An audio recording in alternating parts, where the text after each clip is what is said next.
ሃይ ቀብሬ ላይ ልትገኙ ቃል ከገባችሁልኝ ይሄንን ቪዲዮ ሰራዋለሁ። ይሄንን ቪዲዮ ምሰራው ለጨነቃችሁ፣ በምጥ ላይ ላላችሁ፣ የራሳችሁ ውሳኔ ጠልፎ ለጣላችሁ፣ ህይወት ተስፋ ያስቆረጣችሁ፣ በአጠቃላይ ሜንቶር መካሪ ቢኖራችሁ ጥሩ ትደርሱ የነበራችሁ፣ ከዚህ በኋላም ግን ጉዞ የሚቀራችሁ ብዙ ስሜት ውስጥ ላላችሁ ሰዎች በጠቅላላ የተሰራ ነው። ለምን ይህንን እንዳልኩ መጨረሻ ላይ ይገባችኋል። በኔ ህይወት ውስጥ ከወላጆች ውጪ የጥሩ መምህር ማጣት ወይም ጥሩ መምህር ጋር አለመገጣጠም ህይወቴን በብዙ ፈተናዎች እንዳሳልፍ ግርግሮች እንዲበዙበት አድርጎታል። ልጅ እያለሁ ዓለም ሳትገባኝ ወጣት እያለሁ ሰው ቢነግረኝ ኖሮ የተሻለውን ነበር ብዬ አምናለሁ። ከውልደት እስከ ሞት እስከ እረፍት ድረስ ትልልቅ የሚባሉ የህይወት ውሳኔዎች ምን እንደሆኑ የሚነግረኝ ባገኝ የተሻለ መንገድ ሄድ ነበር ብዬ አምናለሁ። ታዲያ ህይወት በምርጫዎች ብትሞላም የአንድ ሰው የህይወት አቅጣጫ ካራክተር ወይም መለያ ባህሪ፣ ሌጋሲ፣ ቅርሱ፣ መጠሪያው፣ ማንነቱ፣ ማንነኝ ቫልዩ ማደርገው ምንድነው፣ እንዴት ነውስ የምታወሰው የሚለውን በዚህ መልኩ ክሮኖሎጂካል በሆነ ኦርደር ወይም ታሪኩን በጠበቀ መልኩ በዚህ መልኩ አቅርቤላችኋለሁ። የህይወት ውሳኔ የሚጠይቁ ጉዳዮች ተራ ቁጥር 1 the foundational decision የምንለው ወይም ደግሞ የዓለም አተያየታችሁ። እድገትን የምትሹ ናችሁ ወይስ ቋሚ ግትር ናችሁ? ተስፋ እምነት ያላችሁ ሰዎች ናችሁ ወይስ ተጠራጣሪና ጨካኝ ናችሁ? አመስጋኝነትን የመረጣችሁት ወይስ ፈራጅ ናችሁ? ለምን ሁሉንም የመተርጎሚያ ሌንሳችን ስለሆነ ማለት ነው። ክስተቶችን የምንተረጉመው በዓለም አተያየታችን ነው። ከስህተቴ ልማር ወይስ በመፍጨርጨር ውስጥ ትርጉም ላግኝ ወይስ ተስፋ ልቁረጥ? ተሸናፊነት ወይስ የየዕለት ውሳኔያችሁ ተስፋ፣ እምነት፣ መበርታት? ይህ የዓለም አተያየት ይባላል። ዓለምን የምታዩበት ሌንስ ከሁለቱ ተቃራኒዎች አንዱን መምረጥ ግዴታ ስለሆነ። ሁለተኛው ትልቁ የህይወት ውሳኔ ፎርማቲቭ ዲሲሽን እንለዋለን። ኢንቨስት ኢን ዮርሰልፍ። ራሳችሁ ላይ ምን ሰራችሁ? ተማራችሁ? ካልተማራችሁ ተማሩ። ክህሎታችሁን አሳደጋችሁ ወይስ ያለፈው አመት ላይ የነበራችሁ ክህሎት ነው ዛሬ የሚያለው? ዲሲፕሊን ስነ ምግባራችሁ ላይ ሰራችሁ ወይስ ያው ናችሁ? ፊዚካል ሊሆን ይችላል፣ ዲሲፕሊናችሁ ሜንታል ሊሆን ይችላል። ከልጅነት ጀምሮ የደከሙት ከርሞ ይከፍላልና ራሳችሁ ላይ ምን ሰራችሁ? ምን ሰራችሁ የምለው የወደፊት እድላችሁ፣ ነፃነታችሁ፣ በራስ መተማመናችሁ አጠቃላይ የሚወሰነው በዚህ ራሳችሁ ላይ ኢንቨስት ባደረጋችሁት ልክ ነው። የልጆቻችሁ ድህነት፣ የእናንተ ድህነት፣ ድህነት ሲባል በቤተሰብ ድህነት ሲባል በገንዘብ ፋይናንሻል ድህነት ሲባል በሜንታል ሄልዝ፣ በሁሉም አስፔክት ፊዚካሊም፣ ሜንታሊም፣ ስፒሪቹዋሊም ራሳችሁ ላይ ምን ሰራችሁ? ከባለፈው አመት ዛሬ ምን አወቃችሁ? ራሱ ላይ ኢንቨስት ያላረገ ራሱ ላይ ዋጋን ያልጨመረ ሰው እያደር ዋጋው ይወርዳል። ስለዚህ የህይወታችሁ ትልቁ ውሳኔ ራሴ ላይ ምን ልጨምር ነው። ሶስተኛው የህይወት ውሳኔ ቀላል መስሎ ከባዱ ሪሌሽናል ዲሲሽን ይባላል። የህይወት አጋርን መምረጥ። ትልቁ የሚባለው ኤክስተርናል ፋክተራችን ይሄ ነው። አጋራችሁ ደስታችሁ፣ የገቢ ምንጫችሁ፣ ጤናችሁ፣ የግል እድገታችሁ፣ የህይወት ኮምፓሳችሁን በጠቅላላ የማዛባትም የማሳመርም እቅድ አለው። ሰው ለመልክ ብሎ ትዳር አይመሰርትም። ሰው ለገንዘብ ብሎ ትዳር አይመሰርትም። ፈራሽ በሆኑ ነገሮች ላይ የተንጠለጠሉ እውነተኛ ፍቅር የሌለበት አጋርን መምረጥ የህይወት ገሃነም ቢባል ቃል ያንሰዋል። በጋራ የሚመራ ህይወት ላይ፣ በጋራ ወላጅነት ያለበት ላይ፣ በጋራ ንብረት ማፍራት ያለበት ላይ፣ በጋራ መጠንከር መውደቅም ያለበት የህይወት ዓላማ ላይ በልጅነት በተልከሰከሰ ጭንቅላት የህይወት አጋርን መምረጥ ትልቁ የህይወት ውድቀትን ያመጣል። ህይወታችሁ የተባረከ አሊያም ደግሞ ምሬት እሬት ሊያደርገው የሚችለው ውሳኔ ይህ የትዳር አጋርን የህይወት አጋርን የመምረጥ መንገድ ነውና በጥንቃቄ በፈረሃ እግዚአብሔር ወይም በጥልቅ ዕውቀት።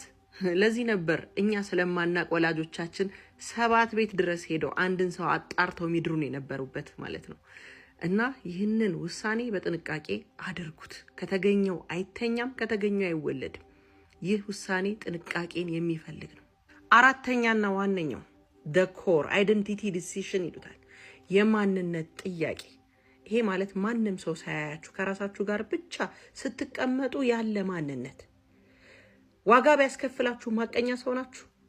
መልሰው ለማይረዷችሁ ሰዎች መልካም መሆን ትችላላችሁ? ብትሞቱ የምትታወሱበት መገለጫችሁስ ምንድነው? ይሄ እውነተኛ ማንነት ሐቀኛ ወይስ ሌባ? አምስተኛው ከባዱ ውሳኔ the nurturing decision። ምን አይነት ወላጅ ልሁን? እንዴት ነው ነርቸር ማረገው? መጀመሪያስ ልውለድ?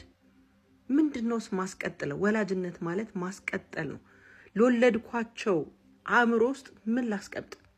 አዲስ ህይወት ወደዚህ ምድር በማመጣበት ወቅት 10 20 30 ዓመታት ስራ የማያቋርጥ ስራን ወደዚህ ዓለም እያመጣው ነው። ስለዚህ ግራ አደግ ወይስ ቀኝ አደግ? አጉራ አደግ ወይስ መልካም ፍሬ ነው የምዘራው? ልጆቼ ላይ ምንድነው የምሰራው?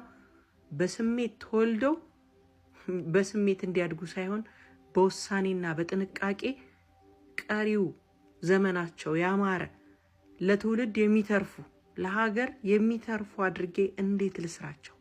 ይህ እውነተኛ ውሳኔን ይፈልጋል። ስድስተኛና ሌላ ከባድ ውሳኔ ስራዬ ምንድነው? ምን አበርክቼስ ነው ማልፈው?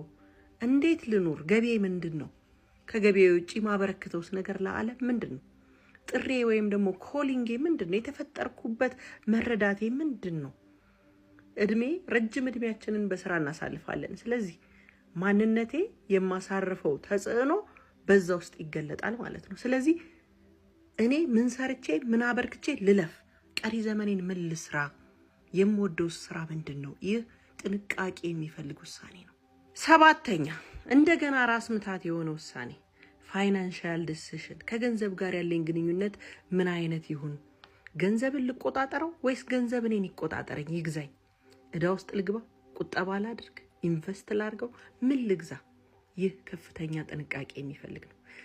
ይህ ውሳኔ ከረፈደ በኋላ ብዙዎች የሚጸጸቱበት ጉዳይ ነው።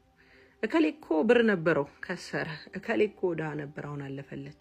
ከገንዘብ ጋር ያለንን ግንኙነት በማወቅ ይጀምራል። ገንዘብ ይምራኝ፣ እኔ ልምራው? ምን ልስራ? የቱ ጋስ ገንዘብ ላውለው? ትልቁ የህይወት አንድ አካል ነው። ስለዚህ ይህንን ልታስቡበት ይገባል። በስምንተኛው ላይ ጉዱን ላፍርጠው። እንግዲያውስ የሰው ልጅ የተባለ በሙሉ በህይወት ዘመኑ በአንድ ሰውም ቢሆን ጉዳት ደርሶበታል፣ ተጎድቷል፣ ሄርት ሆኗል። ስለዚህ the reconciliation decision እንለዋለን። ወይም ደግሞ መጎዳትን፣ ሄርትን፣ ግራጅን፣ ቂምን እንዴት ላስተናግደው? ይቅር ልበል? ሳጠፋ ይቅርታ ልጠይቅ? ወይስ የጭንቀት የመንፈስ ውጥረት አጠቃላይ ትላንትና እኔን እስር ቤት ውስጥ አስገብቶ የትላንትና እስረኛ ሆኜ ማንነቴን ላሳልፈው? ወይስ ድጋሚ ለሰው ልጅ እድል ልስጥ? ቂሜን ልተው? ይህ ትልቅ ውሳኔ ነው። ፊዚካሊም ሜንታሊም ስፒሪቹዋሊም ድሬን የሚያደርግ ወይም ሰውን የሚያራቁት በሽታ ነው። ይህንን ውሳኔ ሰውን ይቅር ለማለትና እኛ ይቅር ለማለት ይቅርታ ለመጠየቅ ልባችን ክፍት ነው ወይ? ይህ ውሳኔን ይጠይቃል። ዘጠነኛ ማን ፈጠረኝ? ለምን ፈጠረኝ? አምላክ ማን ነው? እምነቴ ምን ይሁን? የመኖሬ ትርጉም በፈጣሪ እይታ ምንድን ነው? መንፈሳዊ ልሁን ወይስ ራሴ ፈጣሪ ልፈልገው? ሞት ግን ለኔ ምንድን ነው? የተፈጠርኩት ለምንድን ነው የሚለውን ጥያቄ መለየት ወይስ በፈሰሰበት ዝም ብሎ መፍሰስ? the existential decision ይባላል። ማን ፈጠረኝ፣ ለምን ፈጠረኝ የሚለውን ፈልጎ ማግኘት። በዚህ ውስጥ በአይን የማይታዩ መንፈሳዊ ጦርነቶችን ማሸነፍ ይኖራል። እንዲሁም ተስፋ፣ እምነት፣ ፍቅር ያለበትን እምነት መከተል። ከሞት በኋላ ህይወት ወይስ በአፈር መቅረት ውዝግብን ያስቀራል። ቀጣይ ወደዛው ነው የሚሄደው። the final attitude የሚባለው የመጨረሻው ውሳኔ ሞርታሊቲ ወይም ደግሞ ሞትን እንዴት ልቀበላት ነው። እንግዲህ ከስር ጀምረን መጨረሻው ላይ ነን። የማይቀረው ሞት፣ ፊቴ ሲሸበሸብስ፣ ጤናዬ ሲጎልስ፣ ሞትስ ያስፈራል? መጨረሻው ይመራል? ሞትን እቀበለዋለሁ? በምወዳቸው ሰዎች አይን እኔ ሳልፍ ማን ነኝ? ይህ ውሳኔን ይጠይቃል። በመጨረሻም አንቺ ማነሽ? በሰው ግፊት የምትመሩ ወይስ በውስጥ ሰላም የምትኖሩ? ፍቅር፣ አላማ፣ መርህ ያለው ህይወት ወይስ ሁሌም ወይስ እንዳሉ መኖር? ጥያቄውን ለእናንተ ተውኩት። እኔ ሳድግ ያላገኘሁት ለእናንተ በዚህ መልኩ ግን አቀረብኩት። ይህንን ቪዲዮ ሴቭ አድርጉት። በህይወታችሁ ውስጥ የሚፈለጉ ውሳኔዎች የቱ እንደሆነ እወቁበት። ሰላም ሁኑልኝ። መልካም ህይወት። በእኔ ህይወት እረፍት ግን ትገኛላችሁ። ቃል ገብታችኋል። መኖር በመሞት ውስጥ ይገለጻልና